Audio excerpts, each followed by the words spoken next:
Make it plain. Make it plain. M.I.P. With Masamela Matfumo. Mark Thompson. Make it plain. Get woke.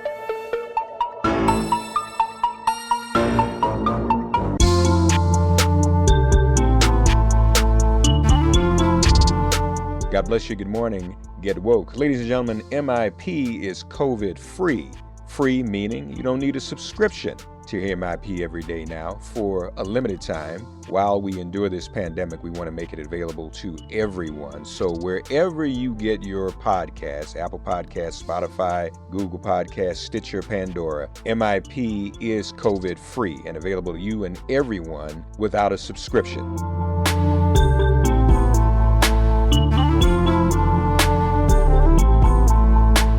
Ladies and gentlemen, my guest tenure as a senator has been quite a successful one. She led and is leading the fight to reform the justice system for sexual assault survivors in the military, as well as on college campuses. She led the effort to repeal the Don't Ask, Don't Tell policy that banned gays from serving openly in the military. She wrote the Stock Act, which made it illegal for members of Congress to financially benefit from inside information. And that's just a few things she's done. She is the senator from the state in which I live, right here in the great state of New York. She is Senator Kirsten Gillibrand. Senator, how are you? I'm doing fine. Thank you for having me on your show. Well, it's always a pleasure to chat with you. First of all, how are you and your family and your loved ones faring in this pandemic? So far, so good. My parents are both surviving and they are in Florida.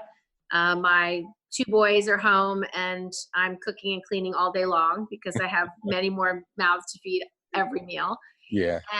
And my husband and I are, just trying to do everything we can to protect our families, as everybody else is. It's a very anxious time for everyone. Yeah. But I do know New Yorkers are resilient and we will get through this. Amen. I hope so. I think we will. It is challenging being right here in the epicenter, but I'm glad your family is well and blessed, and that's good to know. Speaking of surviving, the most recent action you've been involved in, you've been involved in a few, but the most recent one, you wrote an op-ed in the New York Times. The post office must survive, mustn't it? Yes. Tell us about what you are planning and what you hope to be able to do, if you would. So the post office has been struggling, and under COVID-19, it's nearly on the brink. It won't last the summer if we don't support it. So there's a couple of ways to strengthen the post office and a couple of reasons to strengthen the post office. First and foremost, our elections. It is essential that we are able to vote by mail this November. If we are still in the midst of the COVID-19 epidemic, it will be absolutely necessary that every voter can vote by mail. We also will need flexibility like curbside voting and early voting, and election day is a day off. But the key components vote by mail. So the post office must survive until then, and that will strengthen it. Second, during this epidemic, so many people are unemployed and so many people are in desperate need for resources. And one of the things that we want to prevent is payday lenders as well as other predatory practices. And one of the best things we can do to prevent that is open up all post offices to be banks. They used to be banks. They used to be banks during the Great Depression, after World War I, World War II. Straight up until the 60s. And so those post offices were able to offer basic banking for anyone who was unbanked or underbanked, checking, savings, small loans. Microloans of $500 can be life-saving for a family. That might be enough to pay a medical bill. It might be enough to allow someone to keep their heat on, enough to buy food at a moment when people are underemployed. That is necessary. So opening these post offices to be basic banks would make a huge difference, basically public banks. And then third, our post offices have this requirement that they pay their pension liabilities out 75 years. No other entity in America has to do that, so we should take that away. And if you do those three things, you've shored up the Postal Service for the next generation and the generation thereafter. Postal banking alone gives $9 billion of revenue a year. Wow. So now what Trump is saying is that in order for him to back down, they would need to agree to raise their rates. Is that accurate? Yes. He said that because he doesn't like Jeff Bezos and he's angry at Amazon and he wants to harm their business model. So he wants it to be expensive for Amazon to ship packages because they right now use the Postal Service. I think that's very small-minded and backwards and ineffective and stupid. Indeed. But now you mentioned the voting aspect, though. Might there also be an agenda on his part, knowing what crucial a role the post office could actually play this November, to undermine that too? Well, he actually said that out loud. He said it would be terrible to increase people's access to vote by mail because if more people vote, then Republicans will never win again. So he actually said the thing you don't say out loud. Yeah. And it's pretty outrageous that a president would be so overly politicized and so partisan during a national pandemic. It's outrageous. Yeah. You mentioned banking, and I've read about that in history.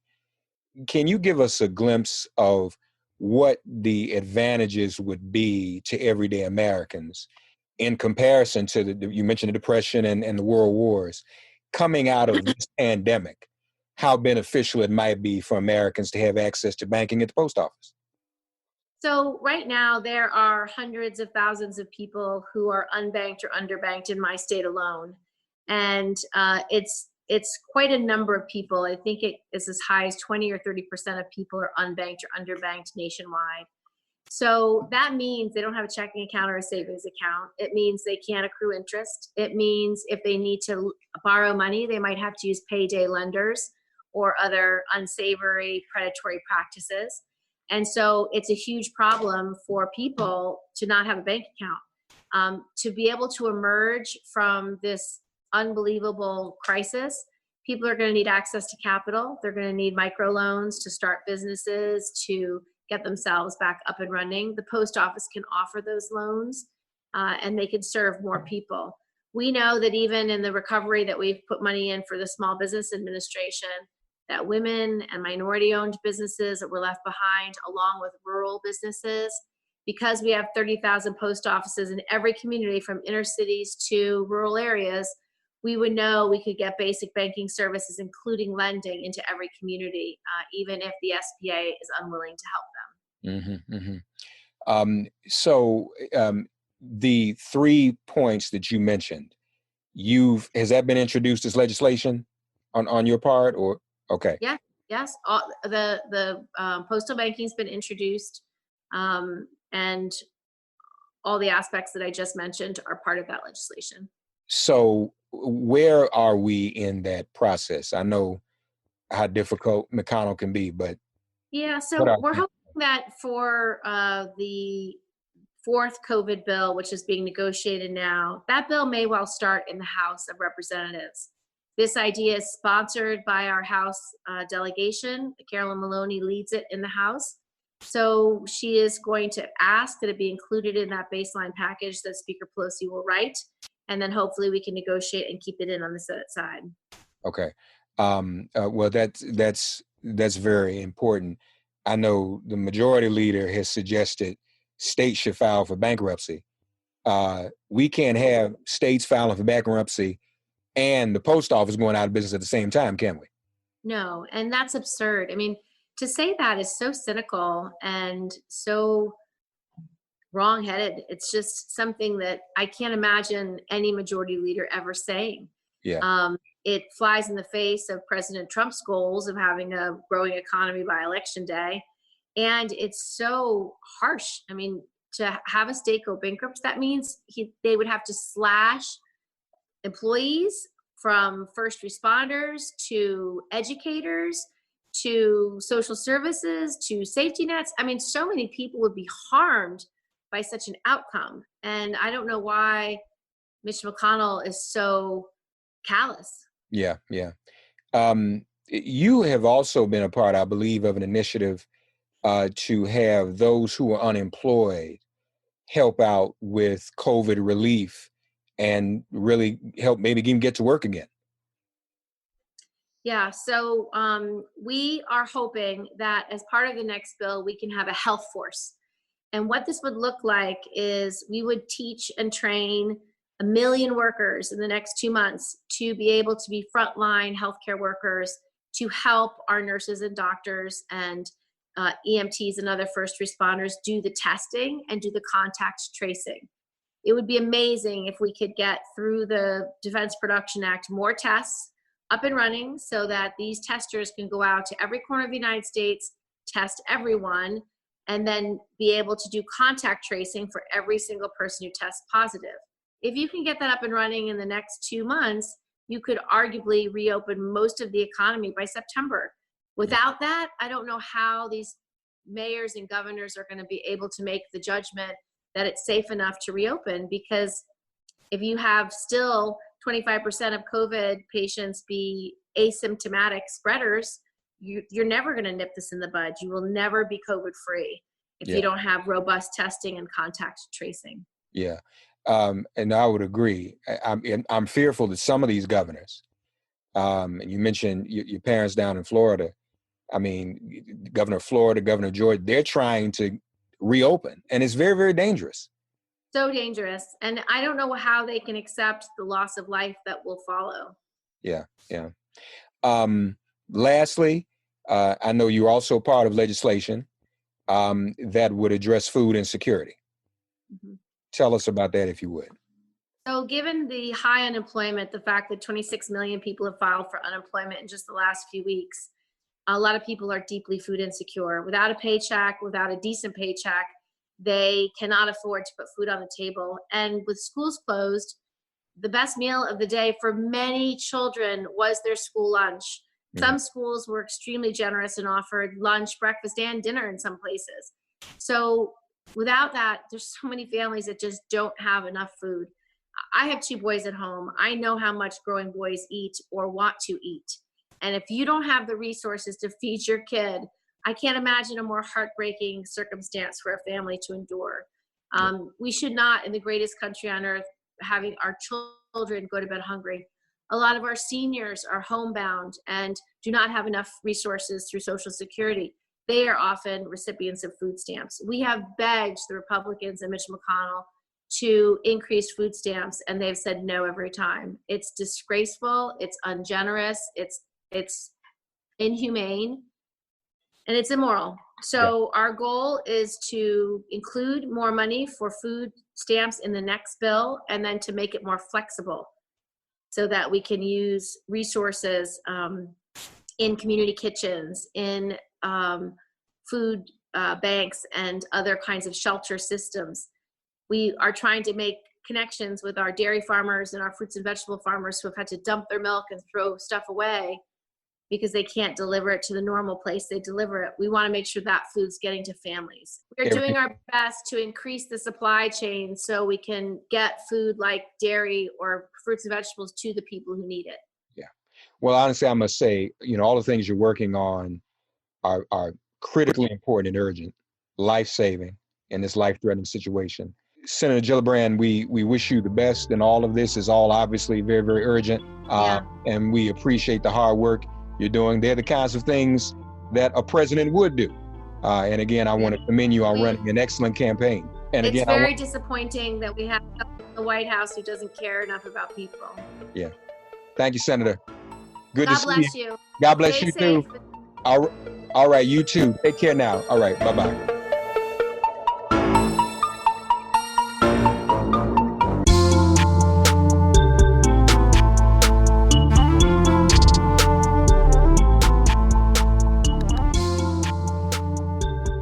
Ladies and gentlemen, joining us once again on Make It Plain.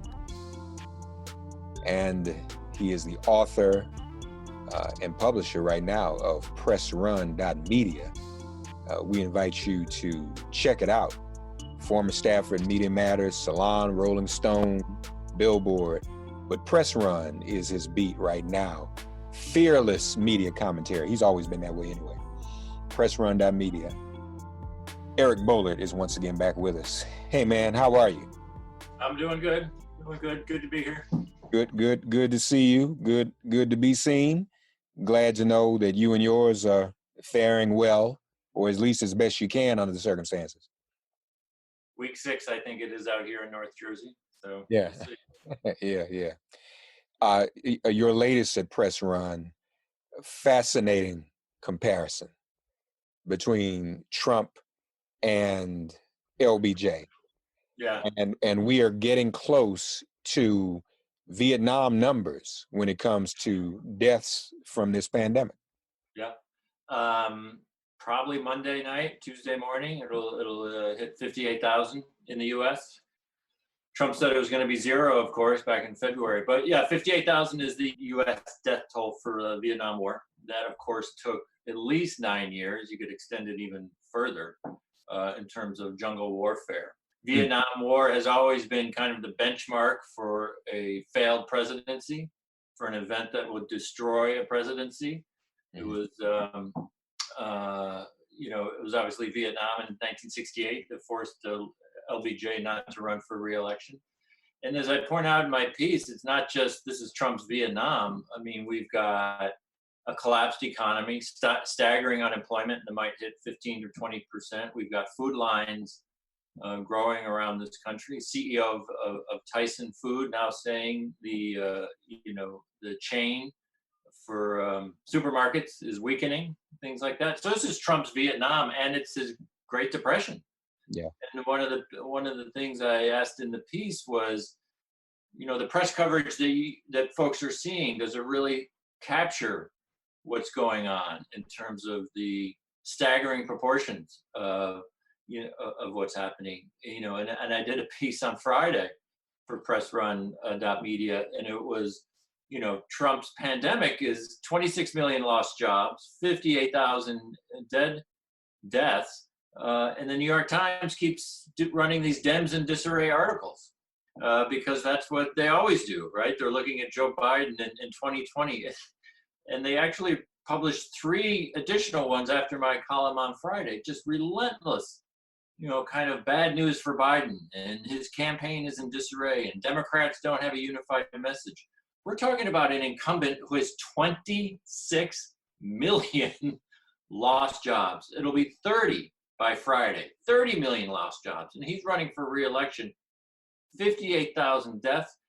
2014, the political press was writing Barack Obama's political obituary because 2 people died from Ebola. How do you look at what's now on Trump's resume and say, boy, Democrats have a tough road ahead? I don't know who's going to win in November. No way I'm making that prediction. But we've never had a president with 15% unemployment running for re-election, and the New York Times saying, gee, boy, that Biden, I don't know. That campaign's in trouble. If you go to and again, we all know what happened with polling in 2016. But again, the context is Biden is ahead in 40 of the last 42 polls. He is ahead in every swing state poll in this country. But the press is so wed to this idea that Democrats are being outsmarted, outmaneuvered. Trump is 2 steps ahead of everyone, that they really have a hard time breaking their chain. And they want to cover this campaign like it's a normal campaign, like we aren't in a once-in-a-century crisis. Yeah. And so between that and the piece that you mentioned I did today about the Vietnam comparison, I'm not really getting a sense the political press is really grappling with the staggering proportions of the Trump failure. Yeah.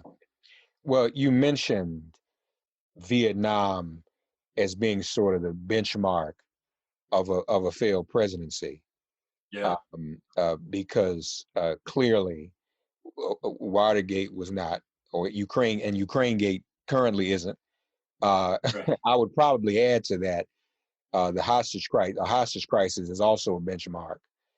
And as you mentioned about Obama in 2014, it appears that only Democratic presidents have benchmarks of failure, right? I mean, Johnson was Democrat. Right. If a Democrat had 58,000 deaths on their watch, I mean, it would be LBJ all over again. I mean, they'd have to resign immediately. Re-election. Yeah. Right. So it really is kind of crazy. But something else you pointed out that I actually did not know. Yeah. That during the Vietnam War, they also held the 5:00 p.m. press conference. Yeah, over in Saigon. Yeah, and it was, the same thing. It was there was I can't remember right now, but there was a term that they referred to. Was it the 5 The o'clock? 5 o'clock follies. 5 5 o'clock. o'clock follies. Yeah, the 5 o'clock. So it's the same thing. And so well, it's interesting. It is the same thing, but the briefings today are so much worse, and we can talk about why. 5 o'clock follies were the Pentagon generals and war planners meeting with the U.S. press in Saigon at 5 o'clock and for years, and just delivering these wildly overly optimistic assessments on what was happening on the ground, what was happening, the light at the end of the tunnel, as LBJ talked about. These went through the Nixon years. And eventually what I point out in the piece is, Vietnam War was a turning point for the American press. And up until that point, I mean, this was 50 years ago. So, we had just come out of World War I, Korea War. The political press basically believed anything the federal government told them, and certainly believed anything the federal government told them about warfare. Right. It was the lies and just the lies and misleading for the Vietnam that finally convinced a whole generation of reporters that, hey, we're getting lied to. So that was the key. And I asked, for the pandemic, what lessons has this DC press learned? Trump lies in these press briefings in a way those war planners never dreamt of doing, during the Vietnam War. They were trying to fudge numbers. They were trying to put a spin on it. Trump is just relentlessly pushing misinformation. Obviously, he's talking about, ingesting disinfectants and drinking Clorox and Lysol. I mean, this is off the charts. Yeah. Madman, absolutely, definition, textbook, narcissist madman at these briefings. So these are far, far worse. Those war planners were kind of misleading us about a distant war that was being fought by soldiers. Trump is putting civilians in harm's way, not just with the Clorox stuff, but for essentially, ordering a stand-down order for this virus invasion. There is comparison, and now we know Trump is throwing in the towel for now in terms of the briefings. That disinfectant thing was such a colossal failure. I think it freaked everyone in the White House and in the Republican Party. So over the weekend, he says, well, I'm too busy. I don't want to do these briefings. I don't think that's going to last very long because like I said, he's a textbook narcissist. He's got to be back in front of the cameras. He has to have the attention. He can do that with Twitter a little bit, but obviously with the lockdown, he can't leave the White House. He wants to go golfing. He's not going to be on TV. None of that's going to work for him. So the question is, I think, is when does he come back with these briefings? But the sad part is it should have been the press that unplugged these briefings. It should have been the press that collectively raised their hands and said, we cannot in good conscience put you on television. Yes, we know you're the commander-in-chief. Yes, we know usually when the President of the United States addresses the nation, particularly during a health crisis, it's our job to relay that information. You're just lying. You're just getting people, possibly killed. We cannot do this. We've got to unplug you. But to no surprise to you and me, they couldn't come up with that collective courage. And so now Trump is doing it. And Trump is the one who's walking away temporarily. The briefings, I think, have been, there's been a lot of media debate about whether they should have been covered. It just became disgraceful. 25, I think Washington Post and the New York Times both recently added it up. I think between 28 and 30 hours that there was covered live. I doubt in 8 years Obama got 28 hours of live national television coverage. If you set aside the State of the Unions, I can almost guarantee you Obama in 8 years did not get what the TV networks just gave Trump in 5 weeks. It's just astounding. Well, but I think also too, as you mentioned with the whole ingesting cleaners, cleaning crews and all this kind of stuff. It's also obvious he is just taking up time. He's just, that's not even lying. That's just, I'm gonna run out the clock. I'm gonna do four corners. Yeah. And as you and I talked about in the past, I was really enlightened of the former ABC anchor Carol Simpson's analysis, where she feels that he is doing it to preempt local news and local coverage of people who are dying in local communities. And I think that kind of proves it, because I'm sure in the Vietnam briefing they were misleading people, but they went up there saying, hey, you should drink some Clorox.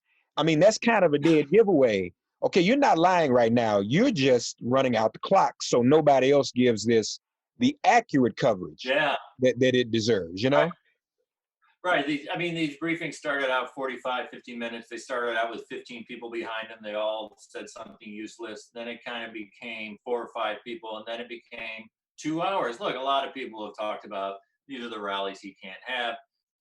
And then remember a couple of weeks ago, he aired that a campaign-style attack ad on the press during the pandemic coverage. But and running out the clock, I think that is true. And the disinfectant thing, I think, was telling in so many ways. So it kind of dropped like a bomb, and everyone, I don't care where you are on the spectrum, looked at that like, what? And so the next day, White House spin, oh, you took it out of context. Oh, Breitbart, oh, he didn't really say, just say ingest it. And then, of course, Trump threw them all under the bus. At 4 o'clock the next day, he said, I was just being sarcastic. I was just, I was setting a trap for the press. And so that, completely undercut the White House spokeswoman, who said, oh, you took him out of context. Right. Kind of like Trump last week completely threw the Georgia governor under the bus, calls him on the phone, hey, go ahead, reopen. 2 days later, oh, I think it's a terrible idea, and left that guy out, high and dry, which just proves if you're a Republican or if you work at the White House, you can't have a strategy. You have no idea what this madman is going to say. And so it's completely pointless. But your point about running out the clock, yes, he again, textbook narcissist. He wants to be the center of attention. The whole ingestion thing was crazy. He literally went from talking about, wow, these disinfectants can kill this stuff on the desktop, on a countertop in 30 seconds. Why don't we think about drinking it? And but you know what he also talked about? Letting the light pass through you. Now did you know what he was talking about, right? Because a few people I talked to didn't get that. You know why he said that, right? Tell me. He's on a tanning bed every day. Oh yeah, right. He thinks that's good. You're right. That's a good point. But something in his brain gave him sense enough not to say, why doesn't everybody get on a tanning bed like me? Because that would have been a whole other thing. Like, oh yeah, now you finally admit what do we know and why these parts of your eyes are, pale. Exactly. But that's obviously what he was thinking. And the ingestion thing, and going from countertops to, hey, maybe you should drink it. One of the problems with the pandemic, it's highlighted every press shortcoming for the previous 3 years, up until March 1. They wouldn't call him a liar. They wouldn't talk about his mental instability. They're trying to pretend there's a functioning White House, and aides scurry around and come up with strategies, and he thoughtfully thinks it over and comes to a decision. All of the, this complete West Wing fantasy about what's happening in the Trump White House. So all of this stuff that the press should have been doing for 3 years and refused to, now it's all in, all of it's on steroids, right? Yeah. And the fact that, and I remember when it started, there were still people in this business saying, well, he would never lie about a pandemic. He would never lie about a public health crisis. Oh, he'll do the right thing. And he came down that escalator in June 2015. He's been doing this for 5 years. If you honestly cover politics for a living and you think Trump picks and chooses when he's going to be truthful and picks and chooses when he's going to lie, then you just don't understand the mind of a pathological liar. You don't understand the mind of a narcissist. He couldn't care less in terms of what he's lying about. And honestly, you don't understand the mindset of sociopath. Both the New York Times and the Washington Post, in the roundup of the 28 hours, I think he spent 4 minutes talking, any hint of empathy for the 50, we're going to have 60, we're going to have 70,000 dead people. Right. So failing to come to grips, failing to be honest about, we have a madman in the White House.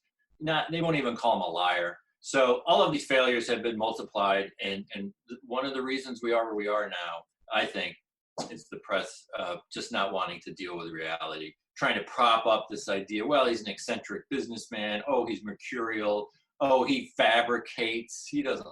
So a lot of the failings that we've talked about for a long time, they're coming into focus in a really scary and deadly way at this point. I'm reminded, and I wonder if this is what I'm about to say, if this is what's going on, Eric.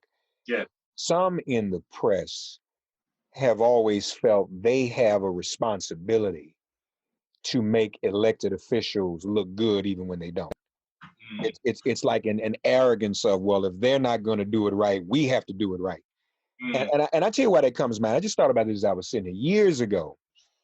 And I used to do these from time to time. I was invited to do a diversity awareness sensitivity training at a small community newspaper, very popular one in suburban Virginia, outside of DC.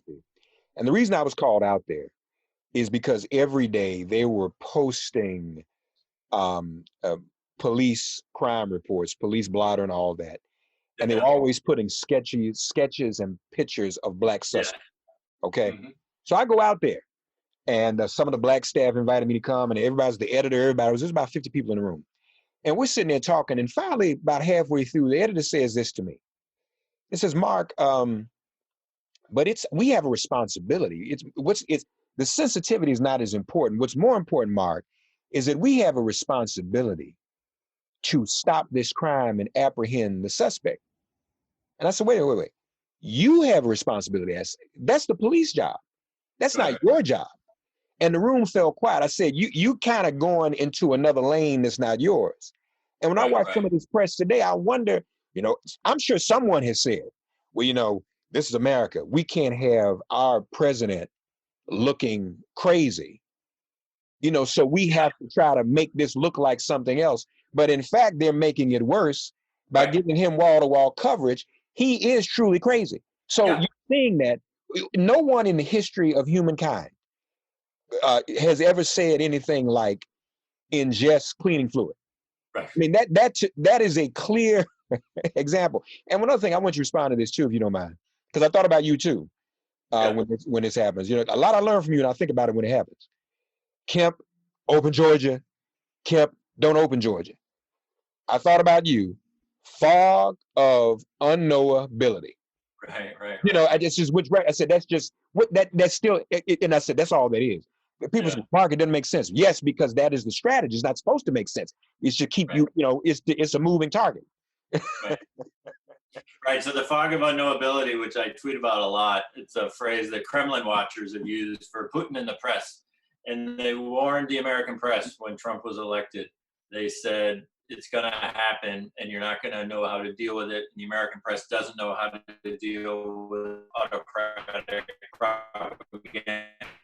And so the fog of unknowability, just lying, it's the constant contradictions, right? It's the constant confusion. It's to the point, and this happened during the pandemic, policy is about this pandemic. Is it to get more testing? Is it to get people back to work? Nobody knows. And it's throwing out, a couple of years ago, everyone was talking about gaslighting. Well, he's trying to erase the past.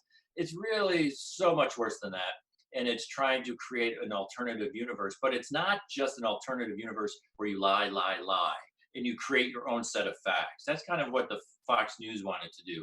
Trump is utterly comfortable contradicting himself within hours or if not days. And then the press is in this pretzel, right? Well, you just said that. Well, I didn't say that. I never called it a hoax. Here's the clip. And it just goes round and round and round and round. And so the Lysol and the Clorox, you just throw it out there. And then, you have denials and things like that. Now, in this case, I think it hurt him because it was such a bizarre, blatantly harmful and crazy thing to talk about. But that's part of the pattern. And you talked about, back to the briefings for a minute, the TV news has gotten hit hard, and I've hit them hard, and you have too. Why is this on TV? It's dangerous. It's misinformation. But what your key point about trying to make him look presidential, New York Times today had a front page piece, again, on the disinfectants. This could be a turning point. Maybe he's lost his Teflon. You go back at Friday morning and you read the straight news piece that they did when Trump talked about drinking Lysol. You would have thought he was talking about lowering the tax rate by 1%. Yeah. It was just straight down the line. They got in trouble because they put up a tweet that said some experts think it might be dangerous to drink Lysol. So that story out of the gate, this is how we treat Trump. He's talking about drinking Clorox. Okay, this is our straight news story. You don't quote a Democrat. You don't quote anyone saying he's insane. You kind of suggest that drinking disinfectants might be a bad idea. 3 years ago, I said, if Trump says the moon is made of cheese, the New York Times is going to write it up as a news story. Yeah. And we were dangerously close to that on Friday with the disinfectant thing. Now, a couple of days later, the Times is on board saying, oh, well, this is a big deal. This is harmful. This is a big political problem for him. How could he do it? But in real time, straight news. Straight news. President says maybe drink Lysol. Then we just type it up, and we kind of between the lines suggest it's a little odd. Too afraid. They're too afraid to just tell the truth about what's happening. Yeah.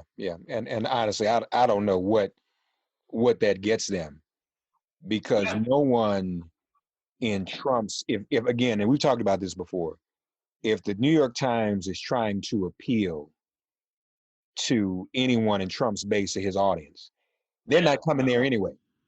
No. That's chasing your tail. Yeah, that's right. So that's a good point. And so the question is why? It's more of access, I think, and it's just more of an institutional. The Times and some others just deciding we're only going to go up to a certain line. And as we've talked about before, when you talk about whether the President of the United States is a madman, whether he's a pathological liar, that has to be the story the rest of his presidency. You can't kind of cover that for a day and then pretend you go back to normal. That's why news organizations for 3 years have not interviewed mental health experts to talk about possible character or personality defects in the President of the United States. You just don't do that. And so even though everyone who's been in a room with him for more than 10 minutes kind of looks at each other like, is this guy okay? Let alone for 3 years, they realize they open that box, that Pandora's box, they have to cover that every day. You can't just suggest the most powerful leader of the free world is unstable, just physically and mentally unstable. And then that's a 2-day story. That has to be, and the same thing if you acknowledge, which, this is why, CNN, Washington Post, they have Trump on course for 18,000 lies. And then they tell their newsroom, oh, you can't call him a liar. What are we doing? Yeah. Folks, fearless media analysis, pressrun.media. Check out what Eric Boehlert is doing and writing about. He's always been at the forefront of this type of analysis, and he's doing it exclusively now on his own medium, pressrun.media. Eric, as always, thank you, buddy. Good to see you. All right, have a great week. All right, stay safe. Okay. All right, bye-bye. Thank you for listening to Make It Plain and Get Woke. Remember to listen, like, and subscribe on Apple Podcasts, Spotify, and wherever you get your podcasts. If all minds are clear, it has been made plain.